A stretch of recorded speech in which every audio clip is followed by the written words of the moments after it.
From about 1964 to 1970, the Beatles were the world's most popular musical group. The group consisted of 4 musicians from Liverpool, England.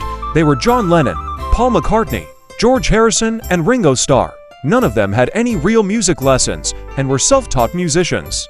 In the 1950s, when John, Paul, George, and Ringo were growing up, Liverpool was a poor, gloomy seaport city.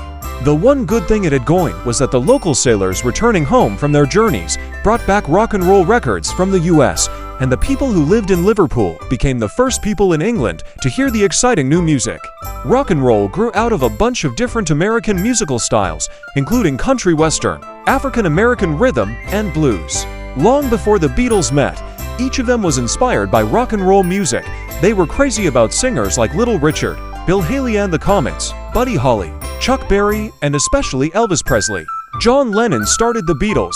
He was born in 1940 during a World War II bombing raid. John's father left his family when he was only 5, and his mother, Julia, felt her son would be better off being raised by his aunt and uncle. Julia stayed close to him and helped John get his first guitar. And since his mom knew how to play the banjo, she was able to teach him a few things on guitar. Later, Lennon went to art college. He was a talented artist, but his true passion was guitar and singing. John and his friends would practice their music in empty classrooms during lunchtime and after school.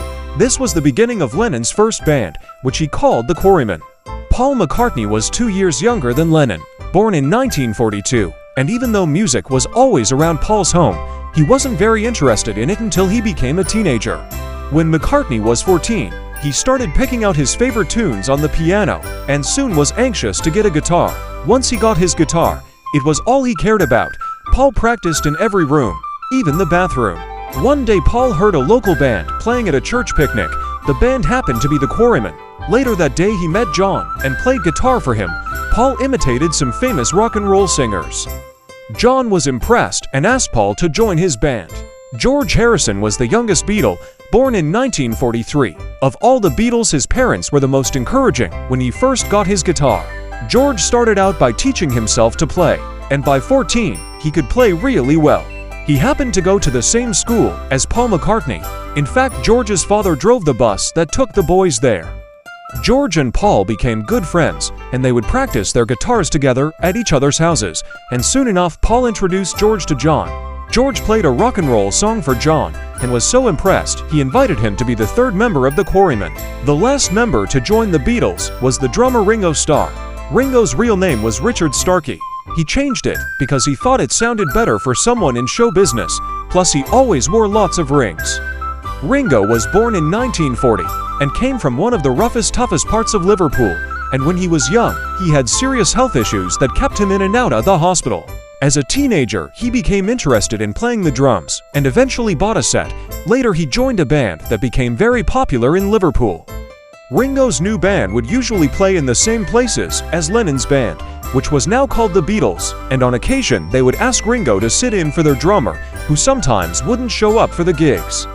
Ringo was eventually asked to become their regular drummer, and the Beatles, as the world knows them, were born. After 2 years of diligently working with manager Brian Epstein and producer George Martin, the Beatles finally made their debut in America, appearing on The Ed Sullivan Show on February 9, 1964, to estimated audience of 73 million. The performance would change the trajectory of their career, and just 2 months after their appearance on the show, the group dominated the Billboard Hot 100, becoming the first act ever to occupy the top 5 spots on the chart and giving birth to Beatlemania in the process. The remainder of the 60s would continue to be successful for the Beatles as they released 3 movies, sent 13 albums to #1, and played one of the first stadium concerts in the US. The madness of Beatlemania would force the band to retire from touring in 1966, which would eventually lead to the band's official breakup in 1970. The Beatles are the best-selling music act of all time, with estimated sales of over 500 million records worldwide.